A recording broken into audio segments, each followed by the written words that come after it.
Good evening, ladies and gentlemen. Just had time for a quick catch up, shall we, eh? Boy, where am I? I'm in this beautiful 1580 Elizabethan period heritage of a house. Absolutely fantastic. I've just come out on our final meetings for the week. But before I carry on, I'd like to raise a toast, ladies and gentlemen. Because on this day in 1874, 150 years ago, a great man was born. One of Britain's favourite sons, Sir Winston Churchill. 150, he would have been today, 150 years old. Thank you, sir. One of my inspirations. Now, a lot of people know Winston Churchill for his heroics in the war.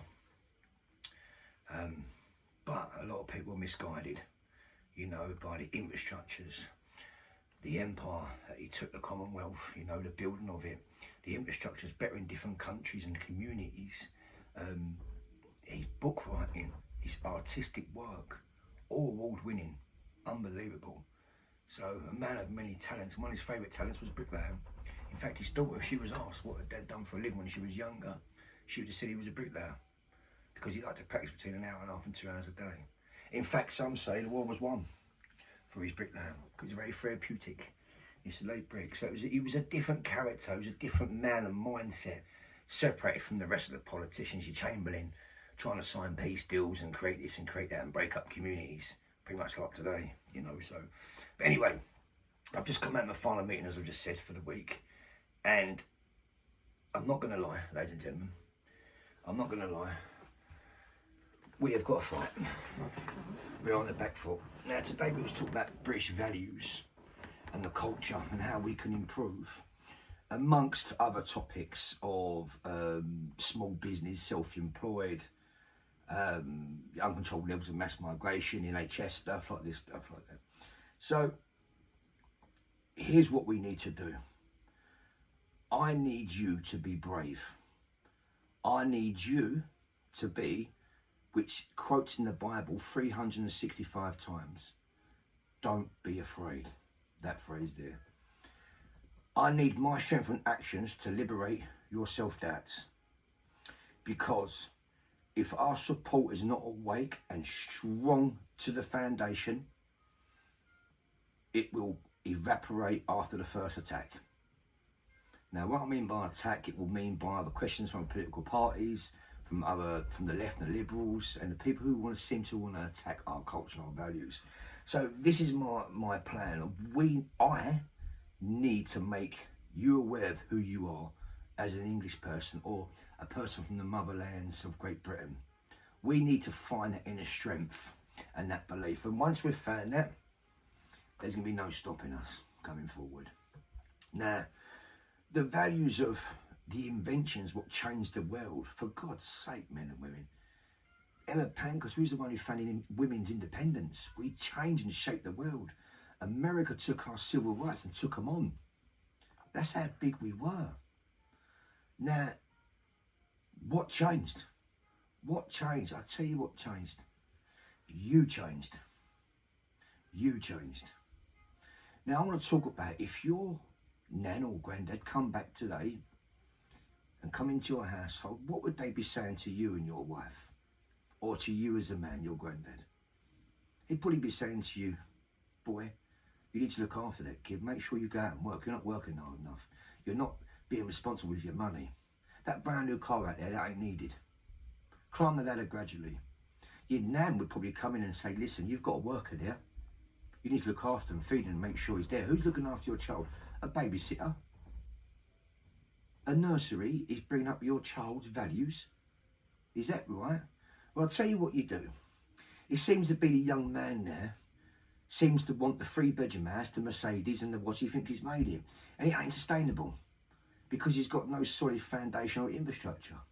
So please listen to me, young couples out there, family units. Downsize, go to a lesser area, which is more affordable. Now, once your door is shut, that is your home. It's not about the house you live in, it's about the people who live in it. Make it your home. So your wife or your wife-to-be can be at home more with your child and bring your children up the right way. You can work and your missus can work part-time and you can live comfortably. You can have a normal car or a lesser car. Being a Mercedes and a house you can't afford just to keep up with the Joneses, that's not making it. That's not what me or your mum and dad, your nan and granddad done. I ask them to speak to them. They'll tell you when they lived in a rotten place with no toilet or no heating. And what they've done is they've worked and worked and worked and added to that bank, that savings, and slowly progressed up the ladder to get where they are today. But some of you youngsters, both parents are working, the kids are in childcare because you've got to pay for it. No, downsize, and build the ladder gradually. Because what's happening is, because you haven't experienced some tough times together, there's no solidarity, there's no togetherness. So one flip of an argument, couples are breaking up now. And kids are growing up without a dad or without a mum or broken families and other. And it's wrong, just because the mum and dad, I feel, need to share more life experiences together. So, if you've come from a lower part, you're going to appreciate each other. And as you build, you're going to really appreciate, and that produces solidness. And that's what I want. And that's what I want you to do and think about. Now, my second point I want to go about is the application form. The working application form for over 30 years is the most racist thing to the white working class. Why does it want to know my skin colour, my religion and my gender? Why does it want to know that? To tick boxes. So what seems to have happened now, does it ever feel to you that people just can't do their jobs now? That people just can't do their jobs? Are people getting jobs not on merit, but truly on their gender or their skin colour? Now, if my house is on fire and I have to be saved, I have no care if the man or woman is black, pink, white, blue, whatever. I want to make sure they can do the job. Don't put my safety in jeopardy because of your box ticking. So I feel for one time our economy was strong and our British values and our culture, we were so progressive, has taken a dent. Why is that taking a dent? So I need to get to the bottom of this. Why are these aspects on the application form? Why are we not employing purely on experience and skill? And that's why I feel everything has descended, has declined. So we need to get that strength back. Now, I remember playing for a football team. We was in relegation zone, my later years for retirement. And the team was, I got pulled in last half of the season. The team were getting beat 5-1, 4-1s.